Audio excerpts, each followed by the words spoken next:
Clark joined us, so we're up to 8. There we go. Okay.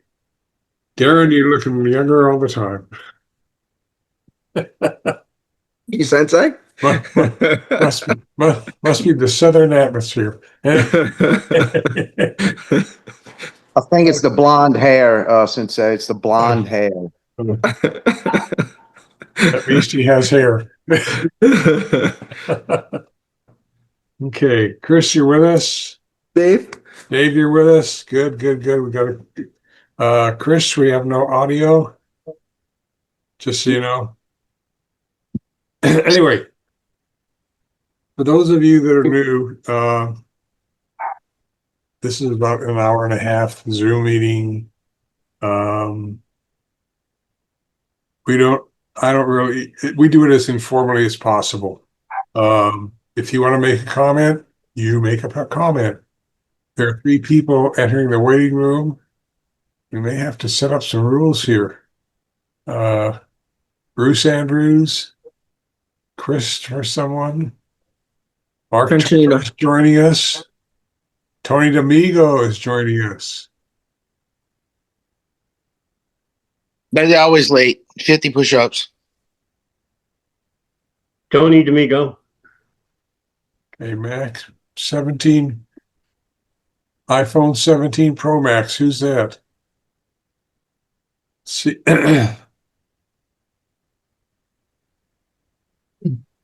Okay, we're up to 13 people now. This is interesting. Good morning, Tony. Good morning, George. How are you, sir? Fine. Haven't seen you in a long time. Where'd Mark Tucker go? Tony, are you still in the Crestview area of Florida? Yes, sir, I am. Oh, I'm going to come see you sometime, not too distant future. I would absolutely love that. And, Lunch is on me. I will try to get out there myself. Okay, let's get going. Anyway, we have a Zoom topics outline here, which some of you may have and some of you may not. Being that it was our 100th Zoom meeting, I thought I'd switch some topics around, and a new list was sent out, I think on the 3rd, or yesterday. It was probably sent out 2 or 3 times because some people didn't get the first Zoom link information. And but if anyone wants to move any topic around, right now is the time to do it. Otherwise, I'll use the list that is from April 3rd, April 4th. But 2 more. Mark Tucker still in the waiting room. Admit all. And Miguel.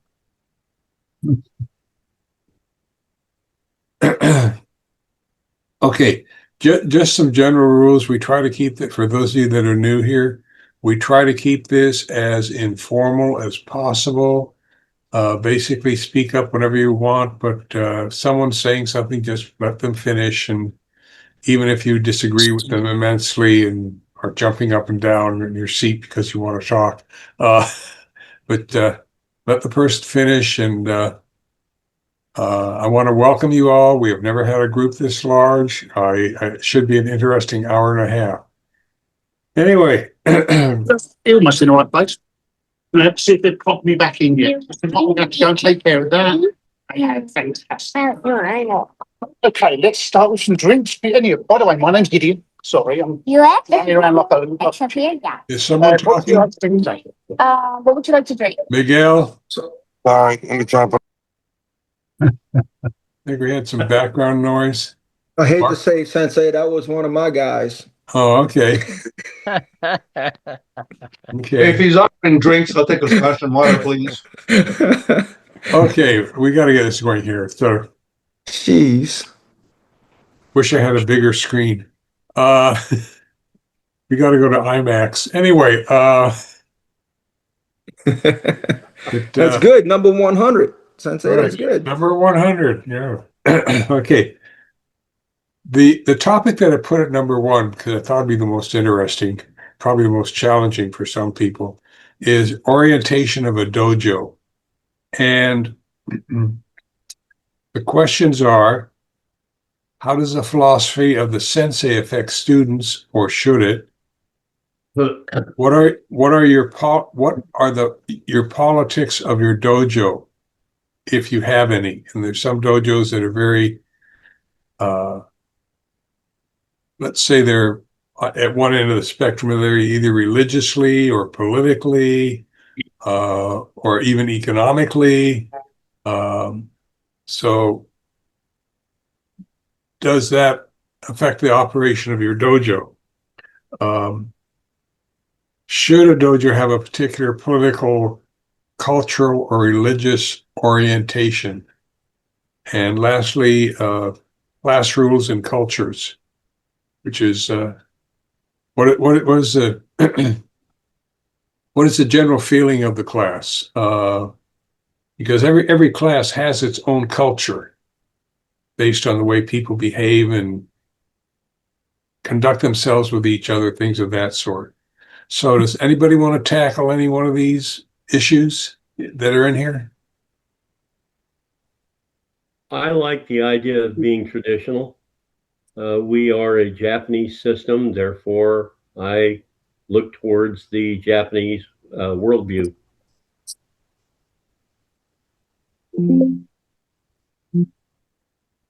Any other comments or?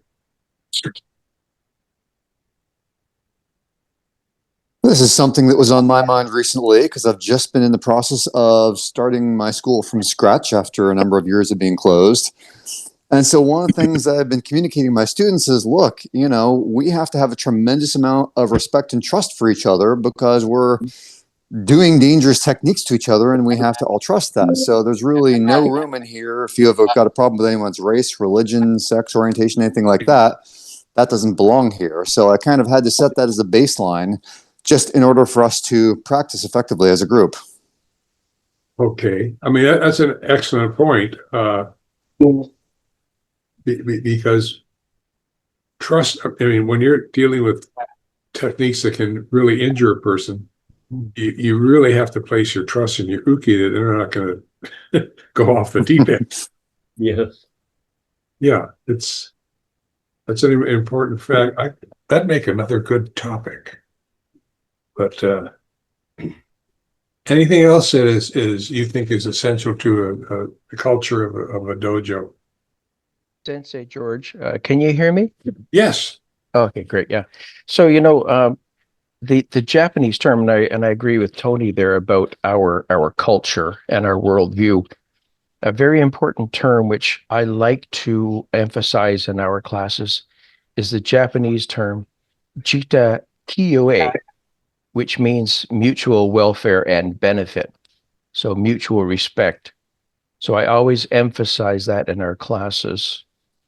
The other thing is a dojo will have a culture. So it might be safe and inclusive, or there could be some arrogance and ego. I prefer this safe and inclusive. I prefer the mutual respect. And in regards to politics, I like to see the dojos remain apolitical, just like our conversations here. We do not have political influence in our conversations here. So those are a few of my thoughts on the dojo culture. Okay. Yes. Do you, let me ask a question since we're dealing with politics just for a moment. Do any of you, how do you say, make any political comments in class or jokes sometimes? I really try and avoid that. As tempting as it is in today's what do they call it in our global climate? Yeah. Our geopolitical climate, that's the term. That is very true. That is very, very true. We have a great group of people inside of our dojo, and it doesn't matter what side of the fence you stand on. We give each other a hard time about both sides. So it's a good culture that we have. We don't get into any hard stance or any hard positions on what we believe on either side of the fence, but we do give each other a hard time in humor. So it typically works out for us. We have no issues with it, but we do also have a very unique and personal group that we work with. Yeah, I think it's again, as Ken said, the dojo has a culture. Uh, uh, and you can joke about stuff, and it really shouldn't matter which side where you're on the political spectrum. If people can joke with each other, the dojo has a positive culture, and that I think that's what's important is that there's as Ken has said, or who said it initially, there is a certain level of trust in each other, a certain level of respect. Trust is necessary. Respect is something that's earned.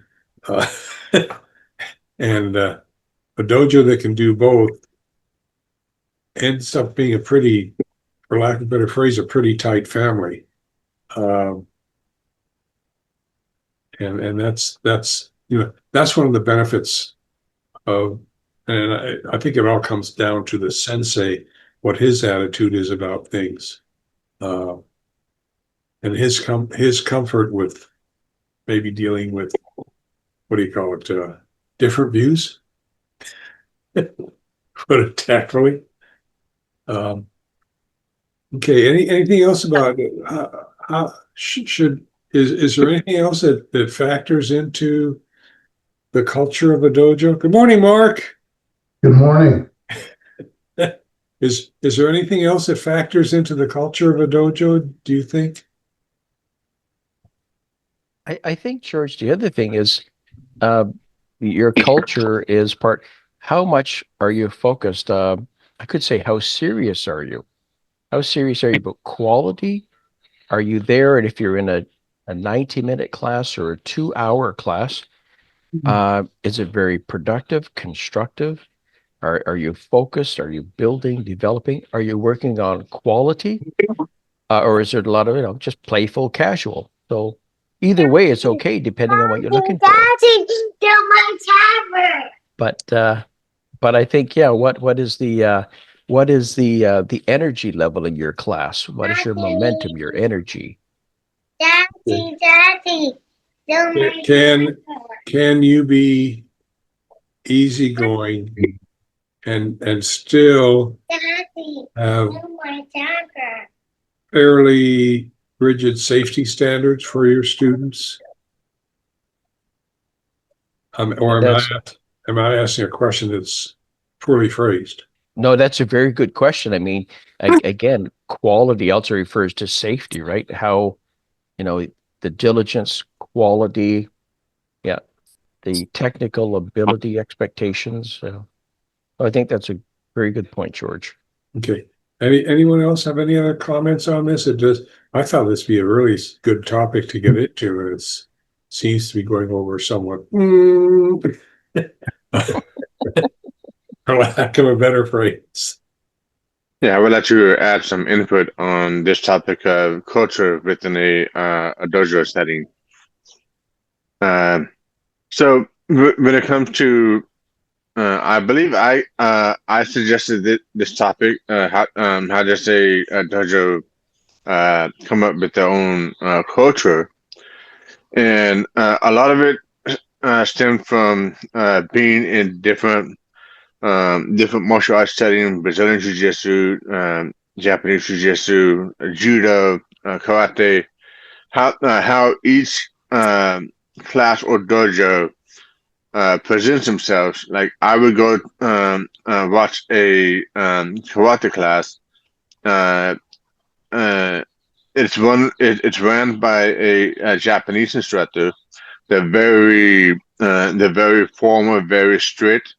Everything is when you think of karate, this is how they run their class. You have the strict bowing. You have the everything is done in Japanese, and they have their way of doing the instruction. And then I go into Brazilian Jiu-Jitsu.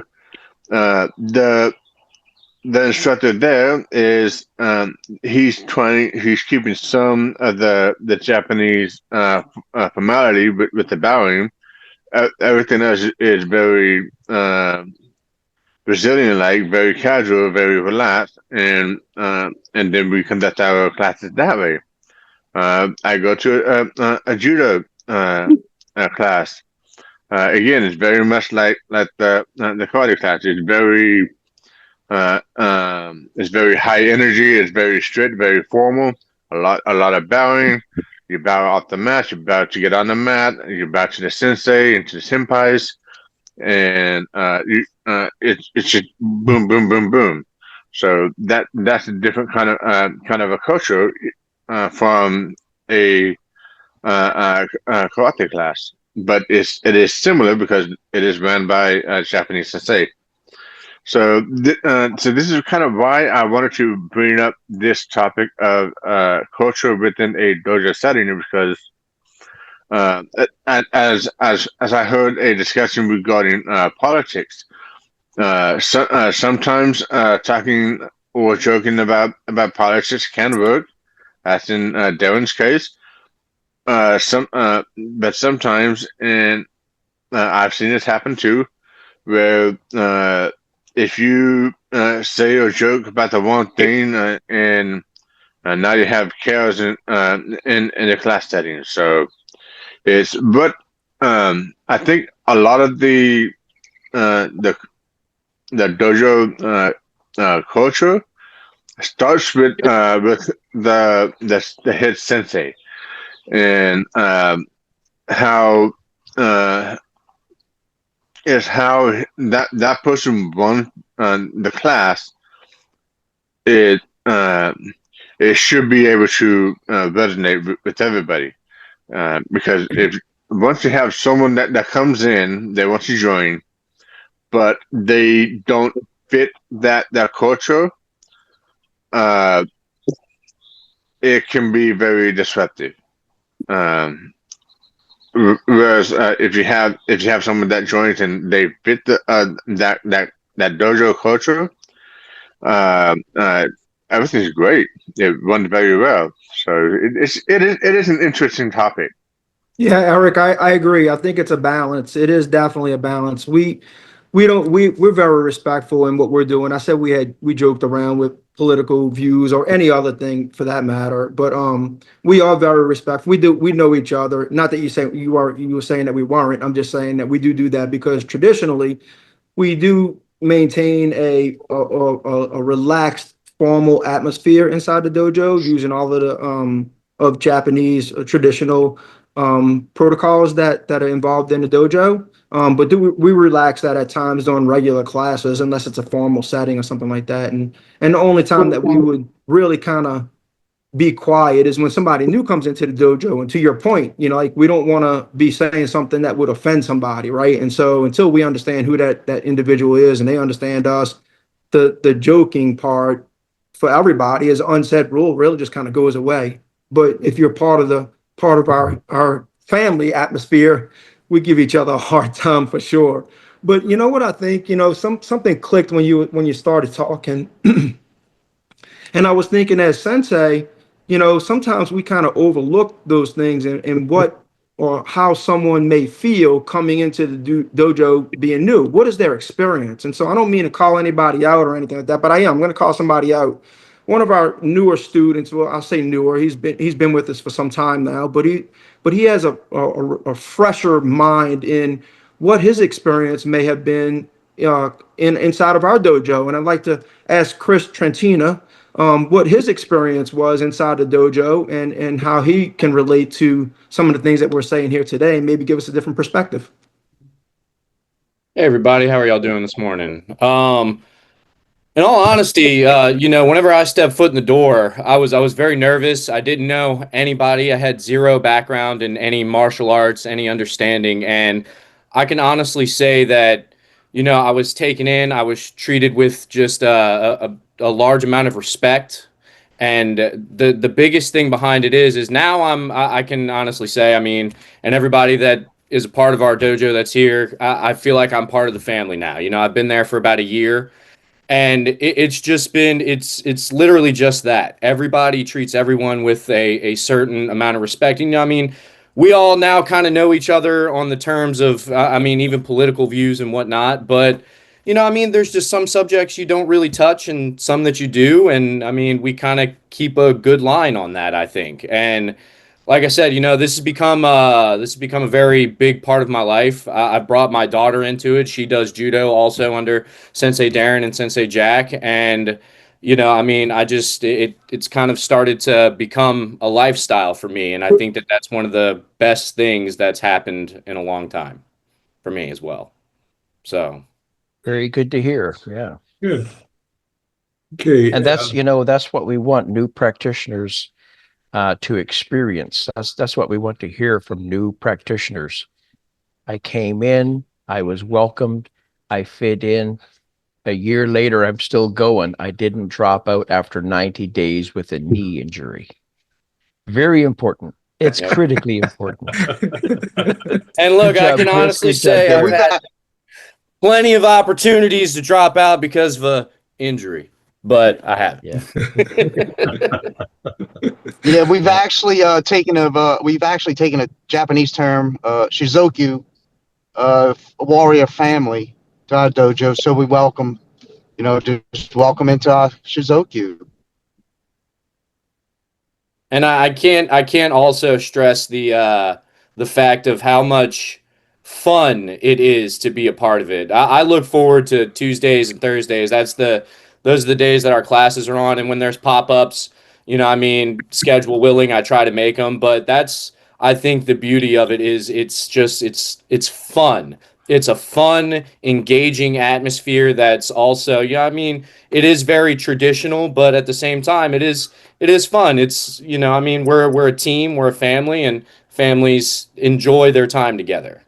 So I think that that's one of the biggest things. I think one of the differences is if you're in a dojo that has a secure environment, it's I said there's a different culture there than quote unquote the rest of the world.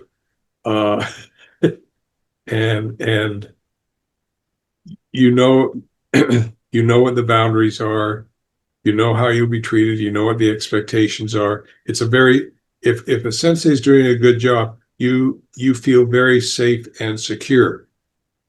And you're also made to feel welcome. And that's so important. And that's why we all like to be in the dojo, because it's kind of like, on one hand, we're removed from the realities of the world, and on the other hand, we're dealing with the most antisocial realities of the world, in a way that we feel will work for us if we have to use it. George, I think with respect to this conversation, every dojo has a core group of people that are part of the family, and then people come and go in and out of the dojo based on what their perceptions are of martial arts and what they're trying to accomplish. And a lot of people, as you know, come into the dojo for maybe 6 to 9 weeks and then they just disappear because they never seem to, I don't want to say become part of the family. It wasn't their goal in the first place. They just were experimenting, so to speak. And so the core group stays together. Yeah. There's another aspect of our dojo as well, is there's always there's a drive for improvements and to better yourself, not only as a martial artist and a technician, but also as a man. At least that's what I get from it. And that's part of the thing that attracts me the most to what it is that we're doing, is the respect and the integrity behind it. And so that's what I get from it. I would like to ask Chris a question here because a large part of what I teach, like for our Bushido, our Budo, our philosophy, our practice, is that it's 7 days a week. It's not just two 1.5 hour classes per week, but every day we're doing something that enhances, develops our martial art. And it could be avoiding something, like I say, you know what, I'm not going to eat that today because that's not going to help my practice this evening or tomorrow. Or there's certain things we do is like, you know what, I'm going to perform this task in this physical way because it helps develop this muscle, this strength. So I find myself every day applying principles that help my practice, and therefore every day my practice helps improve the quality of my living. And as I age, and I do a lot of teaching and educating and classes for safe aging, that becomes a very important principle. So I wonder, Chris, do you find do you find yourselves doing things daily that you're mindful of your martial art practice? Actually, yes. And my wife can attest to this, and I know I've told Sensei Darren this, but my patience has grown tremendously Oh, in very my good. household. Uh, Very good. especially I have two little ones. One is 9. She's the one practicing judo, and then the other is 6, and she's a character. So she tests you and pushes your buttons. But the other thing that we also do, and that this is something I'm actually I've been very proud of because I've been trying to get to it every day, but we have a daily minimum in terms of physical activity that we try to do. Yep. It's normally it's a group chat, and it'll be updated. And we just put a check mark in that group chat when we've completed. And of course, it goes back to that honesty. If you don't complete it, I mean, that you're just lying to yourself. But I mean, we do it's 100 push-ups, 100 sit-ups, and then you either run, walk, or ride a bike for a mile or 2 miles, and that's something that we try to at least keep going, and it's helped me out in just my physical ability. So Wow. we made a joke on Thursday, but whenever I started at the dojo, I was 240 pounds, give or take a few, and now I'm at 213. And so I said it's because my wife likes to bake and I stopped eating cookies. And Sensei Darren made a comment, oh, yeah, it's got nothing to do with the dojo, nothing to do with it at all. And it has everything to do with the physical work that we do and that strive to get better. So, Yeah. and everybody here can attest to that. There is a drive to push yourself in the dojo and to get better and grow. Yeah, So, I think that drive for self-improvement is endemic to anyone who is a serious serious martial artist. It's just part of the character. You want to do what's right. You want to improve yourself. It may come from being as you progress, being able to do techniques more effortlessly or better, but that can apply to many other things in life, as you've said, Chris. Is that it's a concept that's not just stuck to the martial arts or your martial art. It's an attitude or mindset that I will do the best I can. And you find that with experience, you find that what you could do, you can do even better. mhm. Yeah. Sensei, you said something just now that this may be a different topic, but I thought it's worthwhile mentioning. It's when we're doing things in an effort to be able to develop a skill set, whether it be physically, mentally, spiritually, within a dojo, it's often taken for granted that the things that we're doing in a dojo will apply to everyday life and how you develop your skill set, how you develop your mindset, how you develop your spirit in everyday life. And people overlook that. They don't see that until you get to a certain level, and before you know it, it clicks. But they don't understand that the things that you're doing inside the dojo develop you in many ways outside of the dojo as well. Maybe a different topic, but maybe it applies here. Just something that you had said. Yeah, I mean, I can go back to when I taught jujitsu in junior high school, And I'd have other teachers come to me and say, Chris is getting a D in my class. Can you do anything to help him improve? And I mean, it's for some reason, I don't know why, academic teachers will go to phys ed teachers and say, can you make this kid do better in my class? And my attitude was, because I try to have a good relationship with my students, I'd say to Chris, if you want to keep your A in my class, you'll get your grade in Mr. Mellorine's class up to at least a C. And they do it. It's a no-brainer. They get there. They get there, and they'll go up to, they find they can do a C, they'll go for a B. Now, they also recognize, because of the way I am, that I would not deny them that A. I mean, they earned that in my class.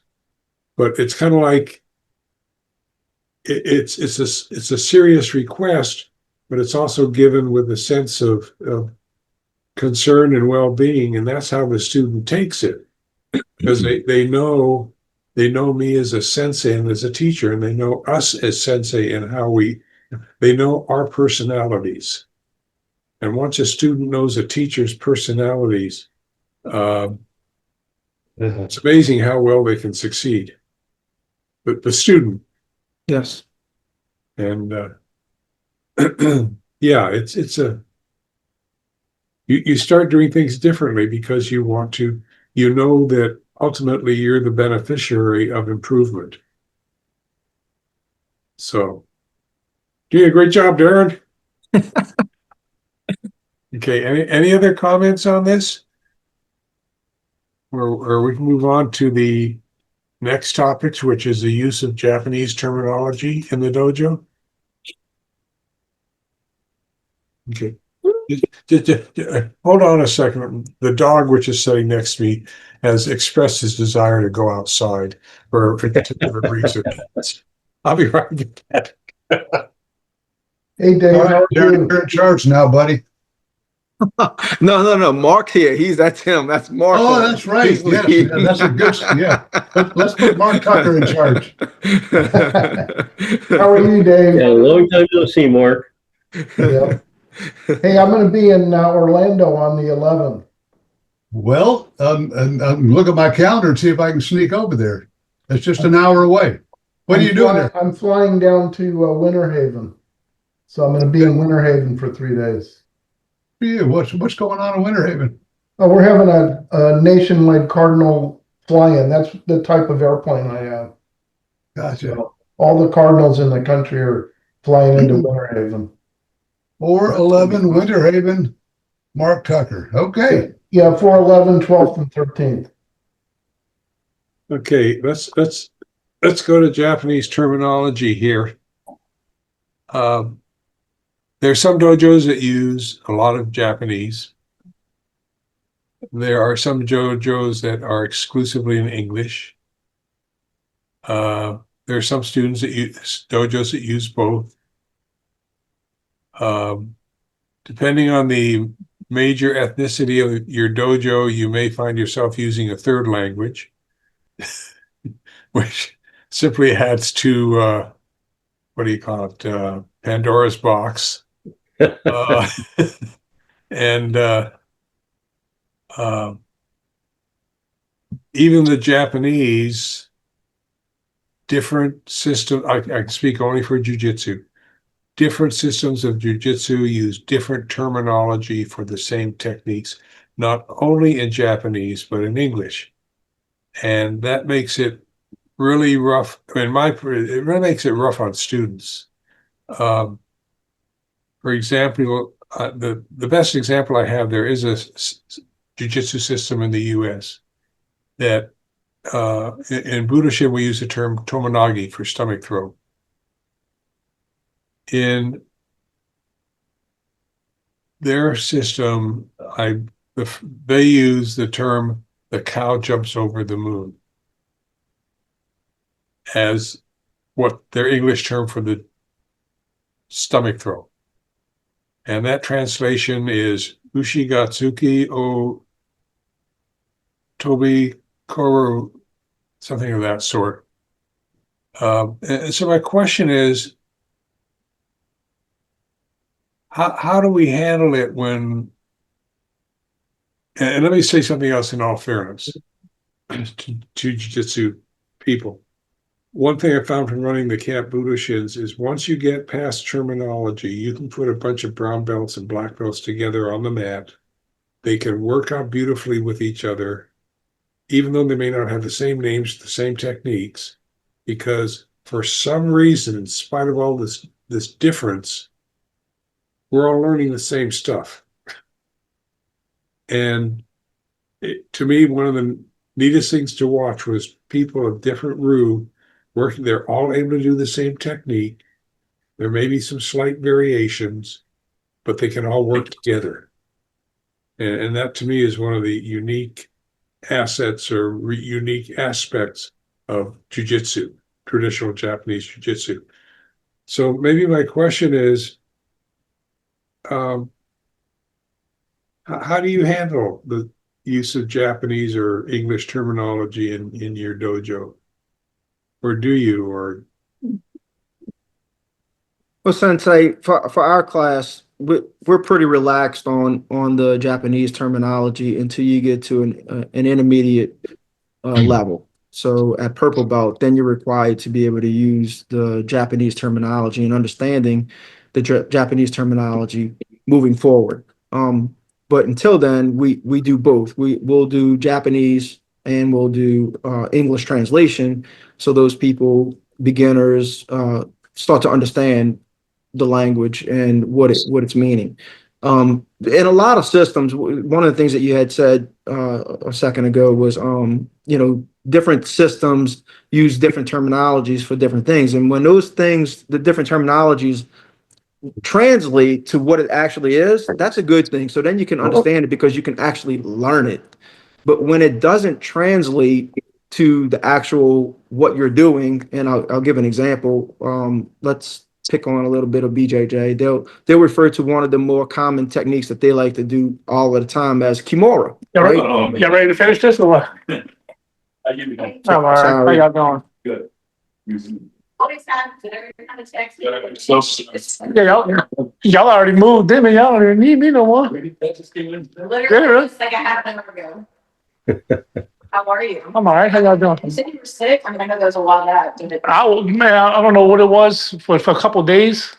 I was done. No, I don't know. I don't know. I'm calling him. you want me to mute My wife this showed me a person? new one that oh man. All right.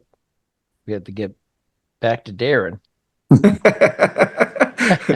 George, we have to do that housekeeping issue to remind people to mute their microphones when Yes. yeah. Yeah, you don't want to say something with a hot mic. Yeah, we have no idea what AI There we go. might send us Yes. in a summary. Yeah, it could be very incriminating. We don't know. I gave him a call. I just shot him a text.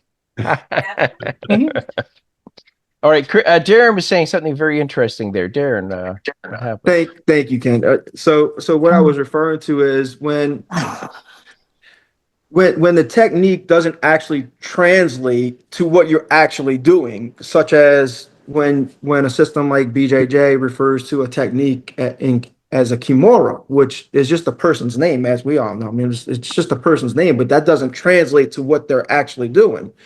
If they would actually use the correct terminology for the technique, they would call it a nudegorama, and then that would translate to a figure four lock, and that makes sense to everybody in translation. So anyway, maybe a little bit off track, but that was the experience that I was sharing. So back to our classes, we do both. When you're a beginner to intermediate, we're doing English translation to Japanese terminology, and then when you're in intermediate rank, moving forward in a formal setting, we're doing everything in Japanese terminology.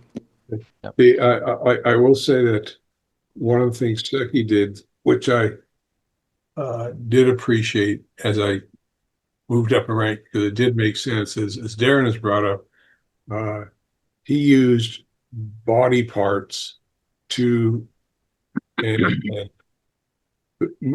words for movement to name techniques. Now, I don't know if that's how it was taught to him or not, but it sure made it simple to be able to say te nagi, which is te for hand, nagi for throw, and there are many kinds of te nagi variations, but you knew which body part you were dealing with and what you were going to do, what the result was going to be. Ude-guruma can be a shoulder lock, it can be an arm bar, it can be a number of things, but you know that ude is arm, gurama is to lock or trap, something of that sort. And you have a pretty good idea of what you are supposed to do. And whereas some systems have the cow jumps over the moon. And I think that, I mean, I know in some of the more modern arts, they'll name, I had a BJJ student for a while, and he loved the short Ude-guruma. And I don't know what name he called it, but it was named after the person who would won a tournament using that shoulder lock. And that really isn't the way to. Shoulder locks are shoulder locks. I mean, there are many different shoulder locks, but I think when you get names of people into technique names, and it really confuses the issue. Confuses, what are they doing? Yeah, right. That's what I was trying to say. So yeah, that's what I was thinking of. You did the Darren Tucker hold. That would be a really good one. I think Mark would agree with that. That would be a really good technique for sure. So we're going to abbreviate it. We're going to call him Marvin. The Darren Tucker. So George, I guess I'll have to go down to Darren's dojo and figure one out. We'll put one together. Absolutely. Okay, dojo humor. Let's move on. Okay, is George? Yes. Use of Japanese terminology. I just have to state my opinion. I hate it because you go to one dojo, even within our own system. Bruce, when I went to Connecticut, and the way you pronounce something that we do, we pronounce something entirely different because there's different accents, different yes, language, so to speak. And it kind of brought to mind a couple of things when you guys are talking. I was taking an Aikido class, and this lady from Japan was in the class, and we had just all expected her to know what these terms meant, like Kodigashi, and she's standing there looking at me and said, "What are you talking about?" Because she had no idea. You have no idea. You go to the person in Japan and they do a Kodigashi. They have no clue what you're talking about. She had to learn the martial art terms and what it meant, even using the body parts. And that's like, I was in a push hands class, and this guy told me to put an arm lock on him, but he's saying it in Chinese. And I looked at him, I have no clue what you're talking about. And then another student came by and said, "No, he wants you to put him in this arm lock." I said, "Would you guys just say arm lock at the elbow or, on the press?" I always hated it because it was difficult for me to learn. It was difficult enough for me to learn the technique, and I have to memorize the Japanese name. And every time we were tested, it was always in Japanese. They would call out the Japanese name. And depending on who's testing you, like when I was taking my black belt test, this Taekwondo teacher asked me to do something off the list, and he mispronounced it so bad, I just kind of stood there. I was like, "Sir, can you point to me on the list what you want me to do?" So I personally object to it. The Danzen Rule people, the tests I've seen, they'll call the word out in Japanese, and then they'll say it in English. And to me, that's more of a fair test, especially if you have somebody else from a different dojo testing you. Yeah. My opinion. Pronunciation is a critical factor. I some of you may have heard this story before. When I when I was student teaching decades ago, I first day in that class, I had a student whose last name was spelled Takeshita, and the whole class went silent as I was about to pronounce his name. Me being white. And I said, Takashita. And he looked at me and says, how did you know how to pronounce that correctly? And I said, I've studied jujitsu. Very And good. that broke the ice in the class, because they,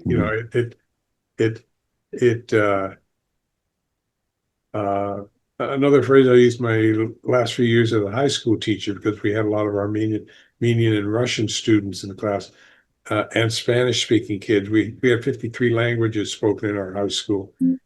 And my comment said, si ustedes no comprende Yiddish, sus maná, por favor. And they got it. I mean, they learned a little of 3 or 4 languages in that one sentence. Because sus maná means be quiet in Armenian.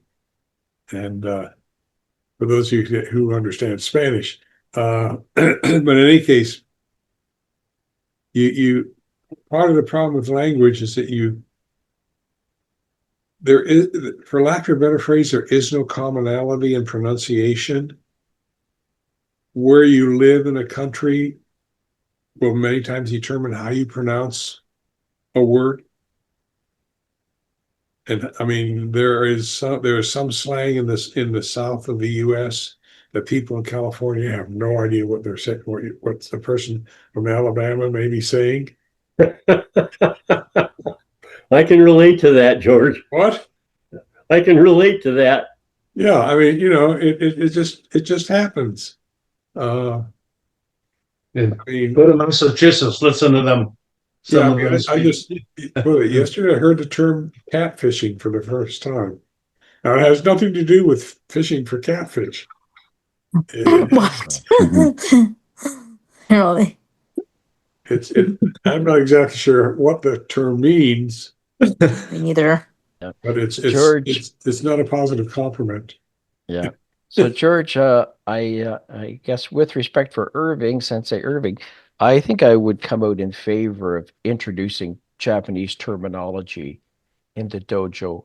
And of course, for myself as primarily an English-speaking person, I provide instruction in English, but I introduce Japanese terminology. And I find in all of my classes, there is a considerable interest in the Japanese. People want me to repeat the term. So if I say, we're going to do osotogari, so we're going to do major outer reaping, and I have to demonstrate it's a leg sweep. It's the outside military sweep. But generally, I find people love terminology, especially when I use some of the principles or philosophies. Like if I talk about Mushin, clear mind, they go, oh, wow, what's that called? Mushin, clear mind. They love hearing this stuff. If I talk about Budoshin, emotional balance, they love hearing the Japanese word associated with the concept. So I find there's a great appreciation.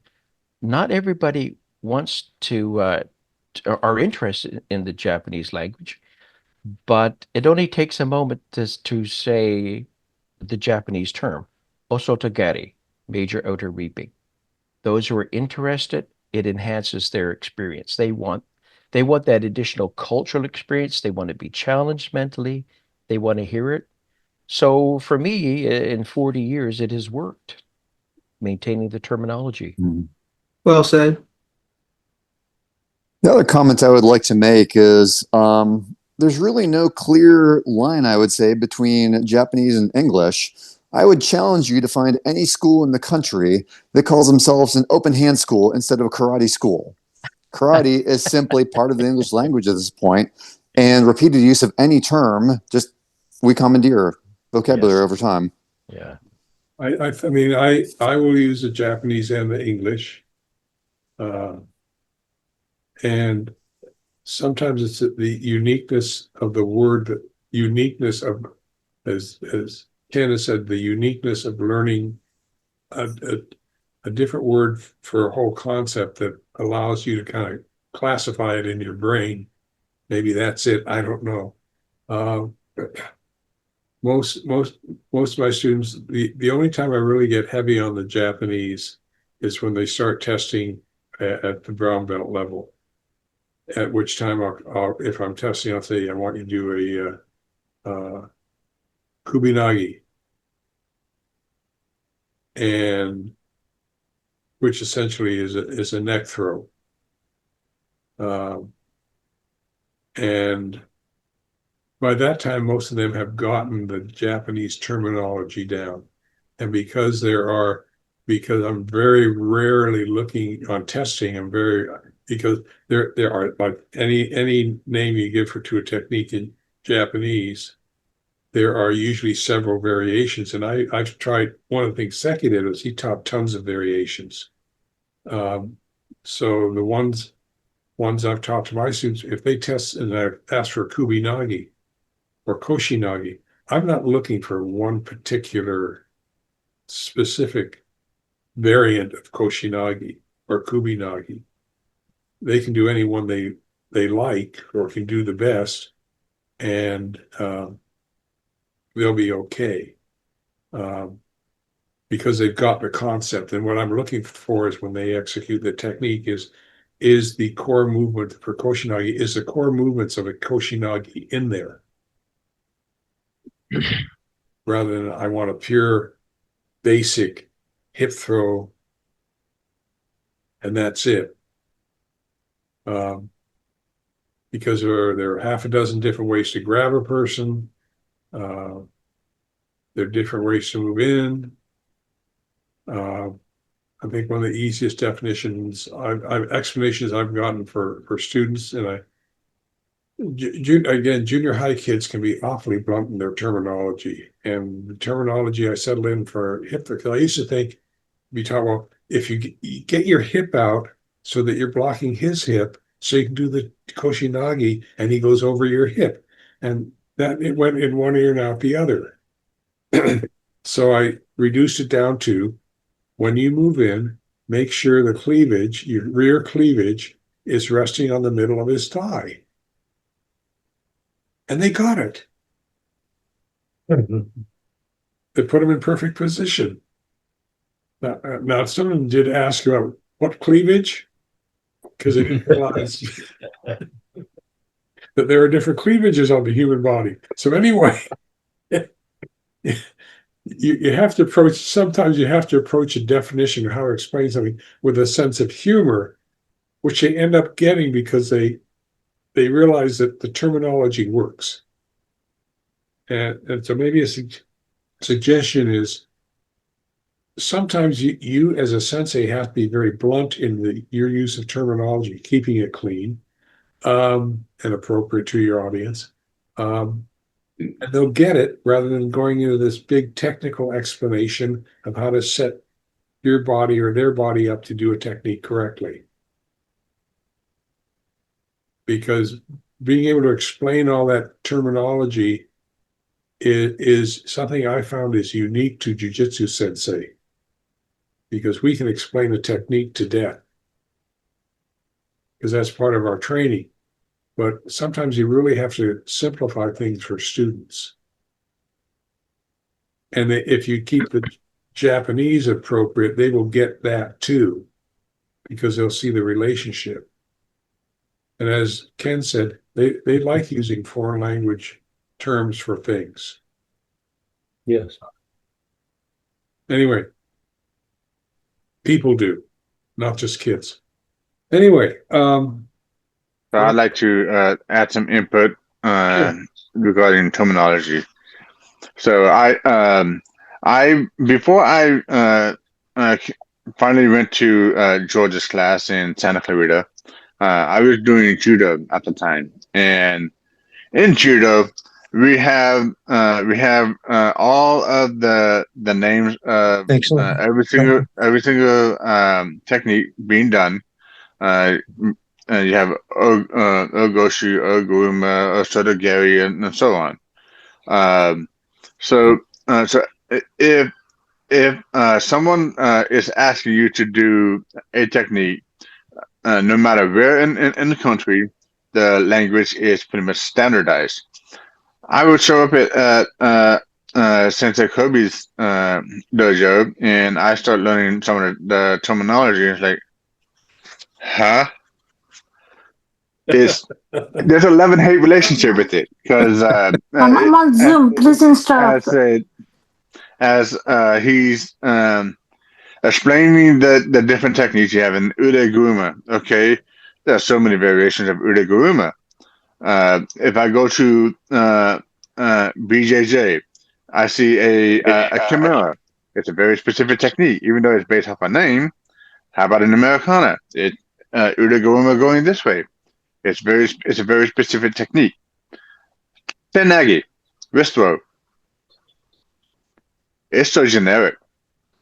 If I go into Aikido, they're asking for Kotegaishi. Right. That's a wrist throw. Very specific techniques. I think I posted this particular topic because one of the issues that I am running into, I believe Irving is having this problem. When you go, this is also within a Japanese Jiu-Jitsu system, especially within the Japanese Jiu-Jitsu system, is that I would go to other schools, and I don't know where it is. the terminology can be similar, it can be the same, and it can be very different. And me as a teacher, as an instructor, I'm trying to teach a technique, and I'm using my own terminology, and there can be some confusion there. So the language is not exactly standardized, and this is also an issue within our own system, Budoshin Jujitsu. We have another instructor that's basing everything off of Sensei Kirby's system, and he's adding his own stuff to it. And I come in, I look at the curriculum, and I understand half of it, but then there's some added terminology, like I would see hammerlock in catch wrestling. That means like the arm is behind the back, right? Or like a chicken wing. We have the different English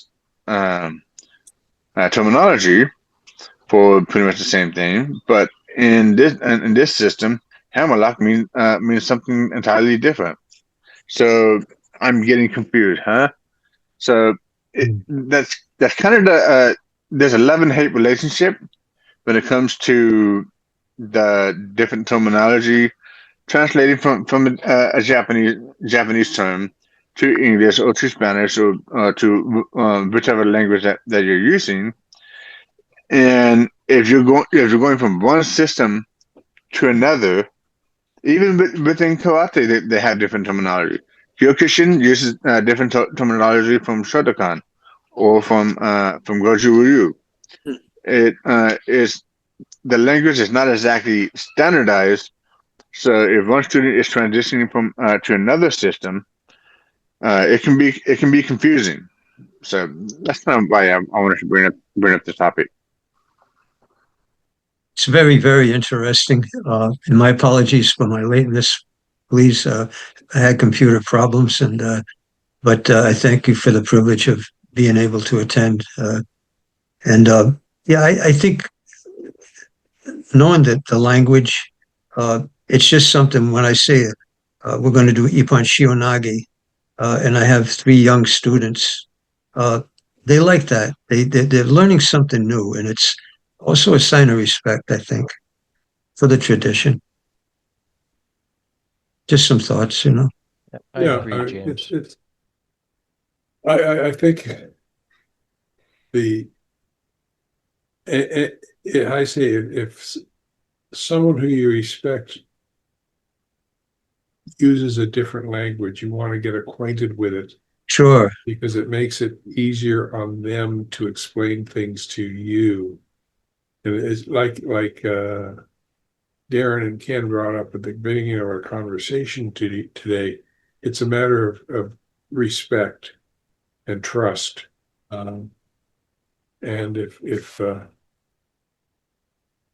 it's not, how do you say, there's a difference between I don't know how you say it. My first principal did not like talking head teachers.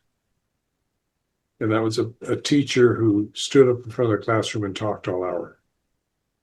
He wanted you to get out there and work with the students on a one-to-one basis. You know, you could do your 10-minute intro or what have you, but you need to, you know, that's how students learn better with one-on-one.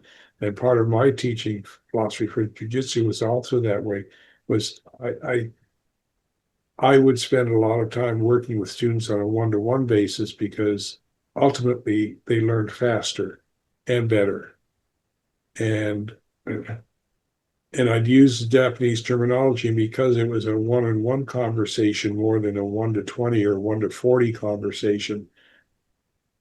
Somehow they seemed to learn the terminology better because I was willing to, you know, they saw that I used it quite naturally and they wanted to be able to use that term quite naturally as well.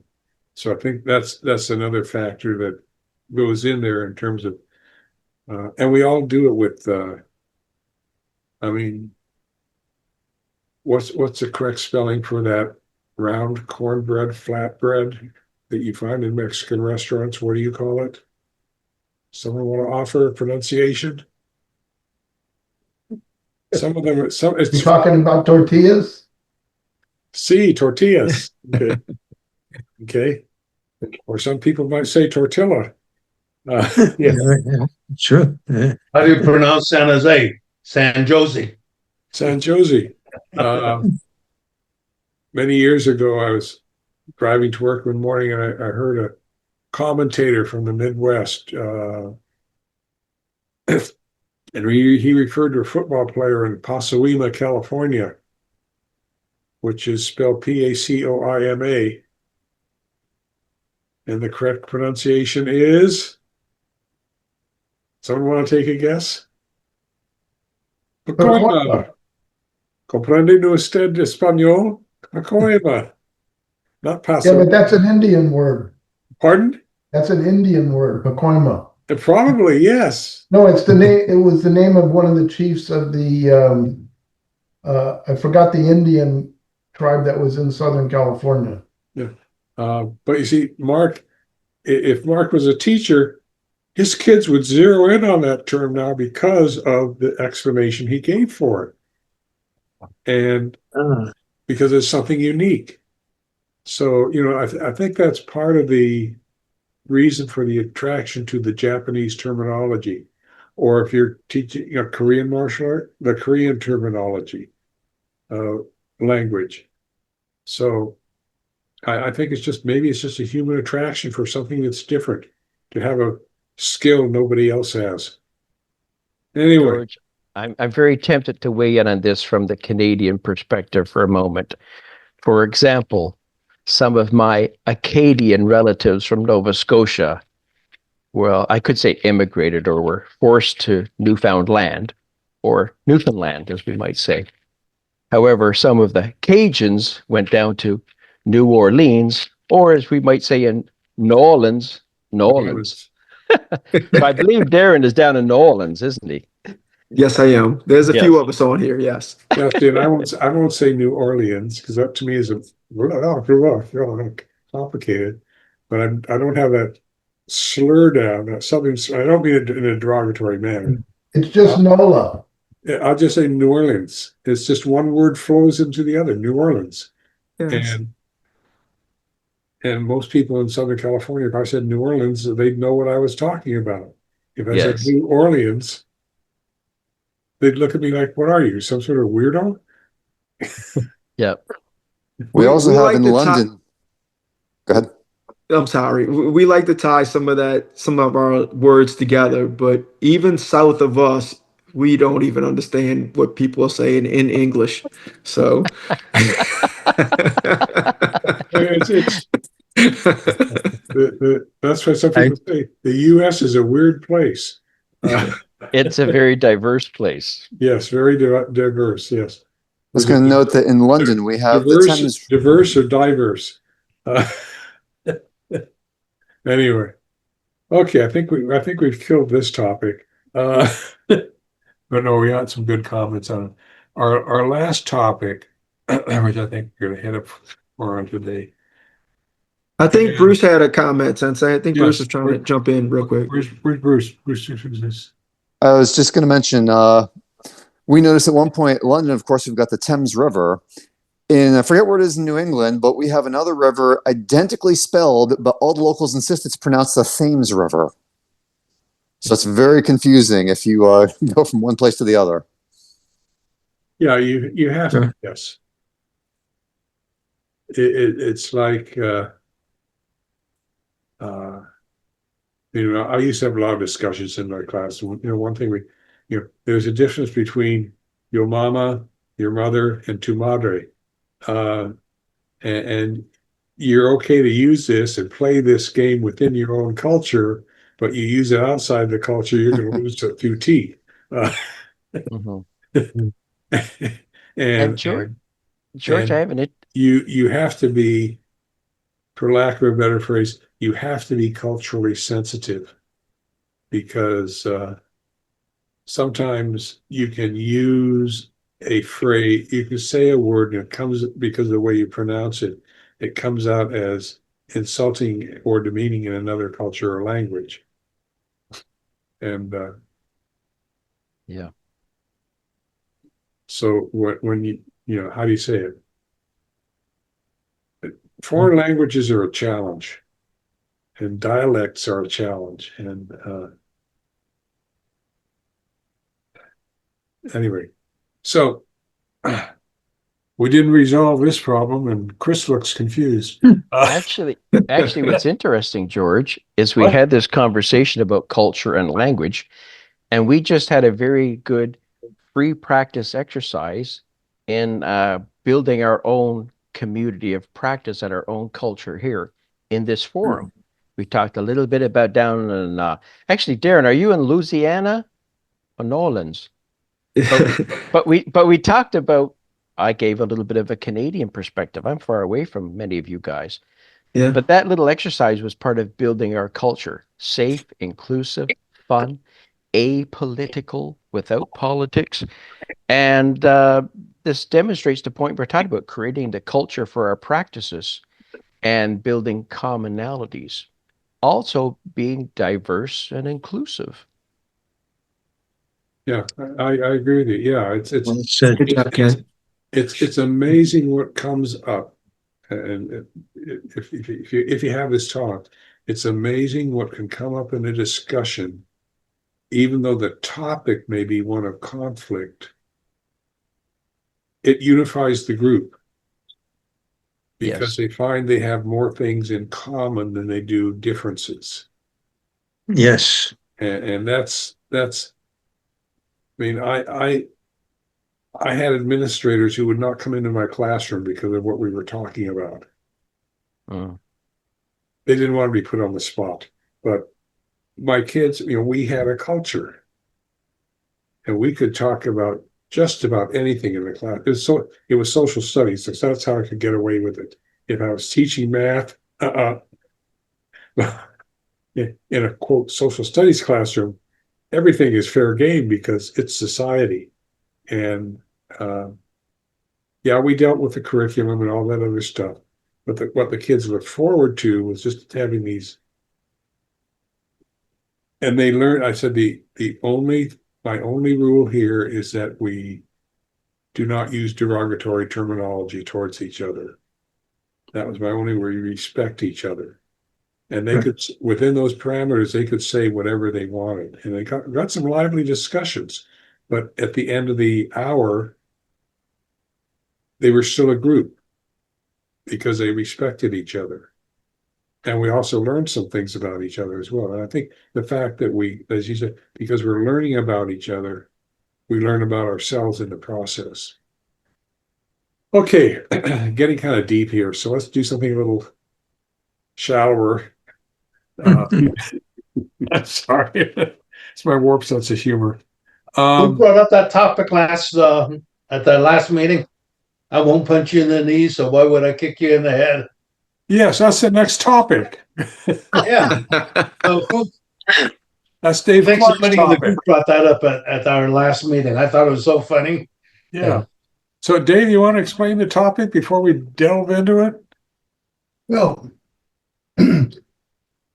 first of all, the idea, yeah, it's humorous, but the idea is this, that there's any number of times when we are faced an opponent on the street, and we could focus on one aspect. And this is saying that on the street, it's to your advantage to make them hurt two places. So go low and go high. And be random about it. And by doing that, you can throw them off balance psychologically as well as physically. And that's the impetus for this topic. In a dojo, I like to explain the boxing maneuver that is extremely effective, which is to slide diagonally to the weak side, which is basically going outside of their jab hand. And by the time they realize that you're striking them, they have to turn to face you, and they don't have weapons, and you have multiple weapons, and you're in a place where they really can't, they're not sure where you are, where you went. And by the time they turn and face you, they've already been struck a few times. So that would be the high, but you can also strike low from there. The other thing, facing straight on, is to use your lead leg to attack their lead leg, and do it in a way that's extremely effective and rather easy to begin learning, but there's a lot of nuances to it, and that is to strike with your instep. People play soccer, you know what the instep drive is, the top of your foot, and use that whether you have shoes on or whether you're barefoot, and come at the knee of their lead leg, striking it with your instep just below the knee, at the knee, or above the knee. That lead leg is seldom going to be straight. It's going to be bent. I'm not worried about doing some kind of permanent damage to their knee. But if I can hit just above it, I'm going to be hitting a stinger on their leg that can debilitate and put them on the ground. Just below, I can do something quite similar at the top of their calf. So if I've got those kicks going, and then a diagonal boxing slide and an elbow to the face, they just got struck low and got struck high, and it's like, where's this going? As opposed to somebody standing there and throwing fists or jockeying for a position for a ju-jitsu move. So you can use this, the term would be, proactively. You don't need to wait and be defensive. Both of these are offensive, and we teach a defensive art, but on the street, the best defense can be a really good offense. Am I making sense to anybody? Yes, sir. Yes, sir. Yeah. Yes. You know, Dave, when I left last week, that was so funny. I said, I wouldn't punch anybody in the knees, but I use a cane. And when I last taught my self-defense class, we have a lot of seniors that use canes. So first thing I teach them, if somebody approaches you, you don't like it, strike them in the knees. At the same time, as you're striking, you bring your other hand up, poke them in the eyes, hit them in the temple. So I'm using your principle, but I'm not using the fist to hit the legs. So I like that a lot. Yeah. Well, that said, an important part of the 75 stretches that I include in my workout, that's how I cool down after I have an acronym for my workout. It's ASS, aerobics, strength, stretch. So 40 minutes of aerobics, pushing an hour of strength, and then about 15 minutes of stretching. And the stretches include high kicks. And the idea is I want to be able to kick you in the face. I want to be able to kick you in the head, but I'm not going to start there. By the time I'm kicking you in the head, I've already see that your eyes are glazed. And okay, there I'd kick you in the head if I chose to. And I can, because I've maintained the ability to through my training. Have I ever actually done it in the street confrontations that I've endured? No. Could I? Sure, because I've done it sparring. One of my favorite techniques is well into a sparring session.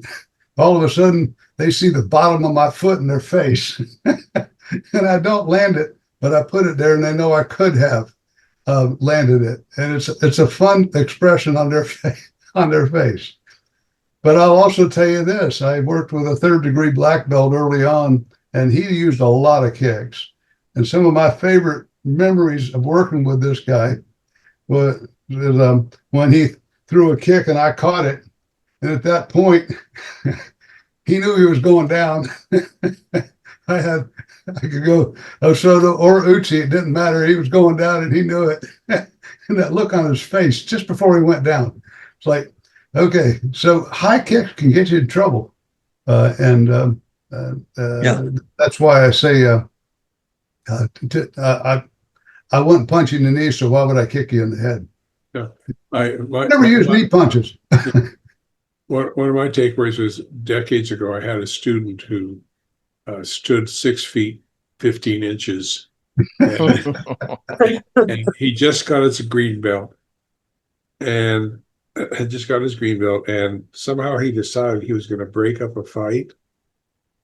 And, he pulled the two apart, and one of them did a high flying snap kick to him. All he did was duck down. And he stood up, got back in his ready position, facing the person who had done this flying snap kick, who ended up in a pile elsewhere because he didn't make contact. That guy saw him in a ready position, had no idea what he did, and his best decision was to run away. Interesting. And he told me afterwards, I was really scared. Because had he come up at me, I wasn't sure what to do, but ducking seemed to be the best defense, best action for the high snap kick. Mm-hmm. And so sometimes, it's sometimes what we do to defend ourselves is out of our minds. We don't think it, we just react. I know years ago I had wasn't my kid, but another kid in junior high who was bigger than I was, and he was on drugs, and I had to restrain him. I did the proper, wrist lock into the arm lock, and he just kept resisting. So I took my left hand, went up to the nerve side base of his neck, and I alternated the wrist press and the nerve.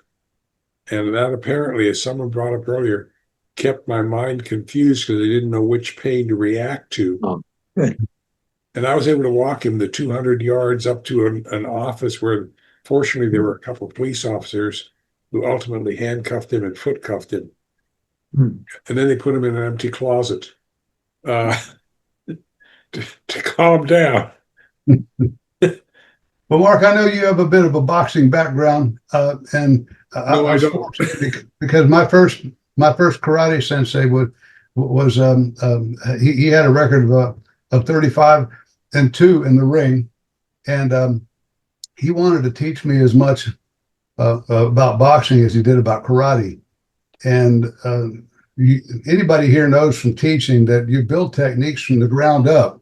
And the beautiful things about boxing is footwork. There's a lot of accent on footwork, and once that's going well, and you can do it, you have a lot more options. And one of our first sparring sessions, I ended up walking with a walking concussion for a couple of days afterwards. But I laughed because I made a mistake. He wanted to do my workout, so I said, "Sure, come on over." Well, that didn't go well for him. I kept saying, "Don't do what I do. Do less of it." But anyways, so we sparred. 25 minutes later, I had my bell rung a bunch, and I said, "I don't know what you did," but he says, "Clark, it's like shooting fish in a barrel." And what he'd done was the diagonal slide that I just mentioned, and he did it so many times that so I finally convinced him to teach me what he was doing so that I could use it. But I share that with you because that is one of the most powerful techniques, most potent techniques that I like to use sparring. And ironically, the street confrontations that I've endured happened before my training, and so I didn't get to use any of this stuff. I'm lucky I survived. 2 of them were up against 3 people, and I learned early on from both of those that you never have to deal with a third person if you do enough to the first person, and so the third one just leaves. But anyways, getting back to this, striking high and low and keeping them off balance, the advantage is that you can control a lot more. Like Sensei just said, having them hurt with a wrist lock and the nerve attack on the neck, having them hurt 2 places. So the leg kicks, extremely effective, and you got to be careful practicing them because you can injure an uke, and you don't want to do that. You want to kick hard enough that they know it's effective, but you're not going anywhere close to full force. I for a number of years, this person eventually became a black belt, and we still occasionally communicate. He was a boxer before he came into the jiu-jitsu class. Boxers are the most difficult people to deal with because of their footwork capabilities. Amen. I mean, they move around that mat like they're on ice skates or roller skates or whatever you want to call it, and their footwork, you've got to get past their footwork to get to them, even if they're if they don't do anything else. And Dave's remark, I think you made the remark in the last meeting, don't be there.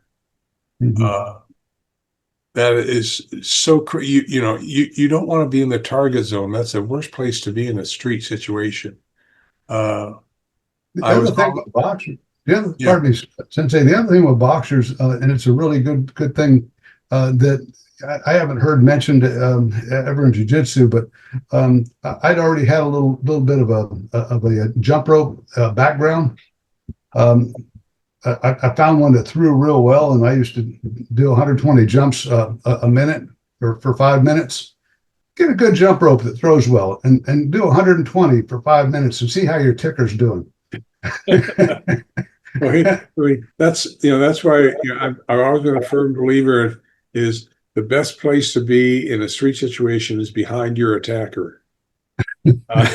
That's interesting, sir. It's I remember, if I may, reading about Professor Okazaki, from founder of Dansenru, and he fought a boxer. And if I'm correct on it, the way he beat him was getting behind him and choking him out. yeah. I mean, if you can get to the side, or even better, behind your attacker, they're they're pretty defenseless. Yes, yeah. And That's the trick. Yes, it's the trick. By the time you get to the side, since you're already halfway behind them. Yeah, it's perhaps the key is also getting in close enough to a karate person so their hits and kicks are not, they haven't developed the strength yet to do what they're doing, which is why we're encouraged to move into the person, to avoid, you stay 2 feet from a person, you're going to get hurt. If you guys ever have a chance, look at the Gene LaBelle Milo Savage fight. Milo Savage was a middleweight boxer, and of course Gene was, a judo guy, and he beat Milo Savage by simply, when in doubt, choke him out. That's Gene saying. It works every time. Yeah. So it's actually a fun fight to watch. It was filmed back in the 60s, I think. I'd still like to know where he got his pink judo gi from. His pink judo gi? Yes, he wore. Oh, I know the whole story. He told it to me. Well, tell us. So his first wife, not Nidge, which was his second wife, had he was going to wash his gi himself and hang dry it, and she was going to do him a favor, and so she put it in with her stuff and used, in those days in the 60s, I think, or 70s, there were chemicals that would dissolve color in other clothes. Well, she had put a red sweater in with his gi, and so the red came out and it turned his gi pink. And so he was like totally upset about it, but that's how it happened. And so he ended up having to wear that in a tournament because that was the only gi he had at the moment. And so ever since then, he was known as Pinky. Yeah, and with his red hair, it went very well. Yeah, I fortunately in Seki's class, I had the privilege of working out or be with him a few times, and he would just stand there and you'd work your butt off, and then he'd do something, he'd throw you or do something, and you wonder, how did he get it and do this to me? But right. he was always, he was always gentle. And the first time I met Gene LaBelle was at Seki's class. Yeah. Sensei Ota came from Japan, and they were teaching us judo, and we got to work out with both Ota and LaBelle, and I was working out with LaBelle, and I was a brown belt at the time, and I remember I thought I had him, and I went in for this move, and the next thing I know, I was looking up at him, and he was just smiling, and he looks at me, and he says, "Not today, kid," and he says, "Keep smiling." That was, I just remember Gene doing that. Yeah, hey, That's Mark. great. Yeah, Mark, that's the naivete of a brown belt when you think you have Gene LaBelle. I got him right where I want him now. Well, when I was a brown belt, I was young and full of energy. I mean, I was invincible. Well, here's a good one. So we were talking with Chris at the beginning of this conversation about martial arts and how it can improve the quality of your life, how you can use it every day, how it's a family affair. When I was 35, I had 3 preschool-aged sons. I had bought my house 1 or 2 years before. I was working excessive hours, and I was overstressed. and unhealthy. At age 35, I went back to judo. I got myself conditioned.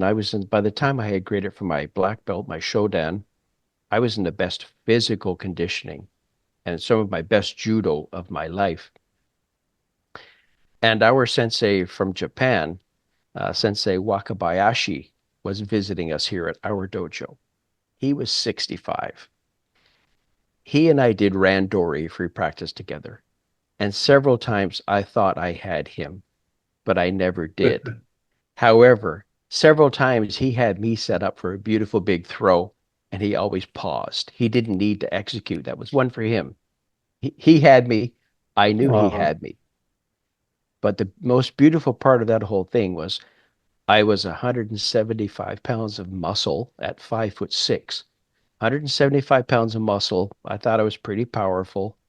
He moved light like a feather. He was like the empty jacket, the empty sack. Yeah. It was like there was nothing in his jacket. He just moved around, glided, and he just smiled at me the whole time while he totally dominated the match. Well, that was I know exactly how you feel because George knows Seki was 135 pounds with his gi wet. Yeah. And I could never throw Sensei. No, you couldn't pick him up off the ground. I used to say, I don't know how it was. I mean, I could bench press a lot more than Seki weighed, but I could never move him when he didn't want to be moved. Yeah. Yeah. And that's the beautiful part. That's what I love about like ju-jitsu, gentle art, or judo, gentle way. Right. Today I use the term to describe like competition judo, pawa furudo, powerful way, as opposed to judo, gentle way. Now players are bigger, stronger, I could say more explosive. Uniforms are heavier, uniforms are tighter. And one time it was loose, and I still like going that route. Have power, build power, like for Ken-Ryu Jiu-Jitsu. Ken-Ryu Jiu-Jitsu. Strong dragon, gentle art, or walk softly and carry a big stick. Yeah, at Seki's class at judo night, I'd wear, because I could wear either a size 4 or at the time, I could wear either size 4 or size 5 judo gi. Judo nights, I'd always wear the size 5. Because when you have, the person would have gi, but they wouldn't have knee. Yeah. Bad rhyme. But anyway, I think we get away from all the reminiscing here. Anyway, we're over our time here. And I want to thank all of you who joined today. I hope to get this out and available as Zoom. It's Budoshin Jiu-Jitsu episode 100. It should be on YouTube, hopefully within a couple days, unless I encounter technical difficulties, which I did with the number 99. The program I used did a massive upgrade, and problem was mainly finding out where things had been moved to. It's kind of like walking into your house and someone rearranged it. But life goes on. But I want to thank all of you for being here today. I hope you will come back first Saturday of every month and join us. We usually have 4 to 6 people. This was a large group. A number of you were just here watching and observing, which is perfectly fine. But we had a total of 17 people. Right. And it was some of you I haven't seen for Tony and Mark. I haven't seen, and James. I haven't. I don't know if I've ever seen James, but Mark and Tony I haven't seen for a long time. And Bruce I've seen, and Irving. Yeah, some of you are regulars, and I really appreciate that. But I'd like more of you to become regulars. It makes for a more interesting and diverse conversation and discussion. May I jump in here for just a moment, please? I want to thank the other sensei involved in commemorating this 100th episode.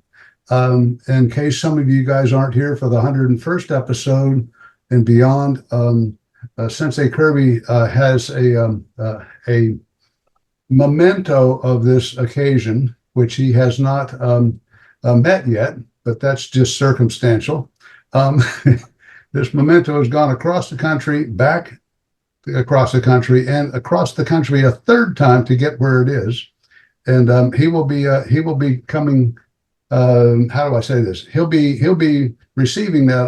I understand sometime this weekend. Yeah, So I want to thank the other sensei, and you know who you are, involved in preparing this way to thank our sensei, Sensei George Kirby, for his inspiration, his powerful change that he has brought about through decades of giving. And we appreciate you, Sensei. Thank you, sir. Oh, my pleasure. I enjoy doing this. I get a lot out of it. And I think we're all in this for the love of it rather than seeing how much money we can make off the project. I think the profit is what we get out of it emotionally and intellectually and the friendships we develop. And I really enjoy those. And I do want to thank all of you for participating. There's some of you who have been with me on these Zoom episodes since the first one, and I hope this will continue. And if you have any topics that you think would be worth discussing, please send them to me. They usually we cover 2 to 3 topics at a time, and the current list has how many topics on it? 15. Okay, now we're down to 12. So it may take a few months for yours to show up, unless one of the guest says, I really want to talk about this. And one of the things, nothing is, even though we have an outline I work from, none of this is set in stone. So if you're really excited about some topic and you want to have it discussed, all you have to do is let me know and show up at the next meeting, and we'll talk about it. I think the last one I have is losing it. Well, I came up with it from the last discussion, losing a black belt, which I think is one of the most frustrating aspects of being a sensei. Yes. Very much so. And anyway, so we will get to the rest of these eventually. And I want to thank all of you for being here. For those of you who are just watching, hopefully next time you'll participate, because I learned a long time ago, I've got some of my best teaching ideas from my students. And we have to be open to our students, because they can bring in perspectives that we haven't even considered or looked at or thought of. So don't be afraid. Don't let a person with rank intimidate you. Knowledge is knowledge. And thank you so much, Sensei. Yeah. Yes. And, have a great gentlemen, thank you for the privilege. I'm very humbled by it all. Good. Thank Glad you. to have you with us, James. Thank you, sir. Okay. Any other closing comments before we depart? Okay. Thank you, George. Thanks a lot. Happy to be here, and thank you. Oh, very good. Tony, we got to get you to trim your beard someday. My daughter-in-law will shoot me. Oh, okay. That's my wife says the same thing. Anybody votes to have Darren's hair back to a darker color?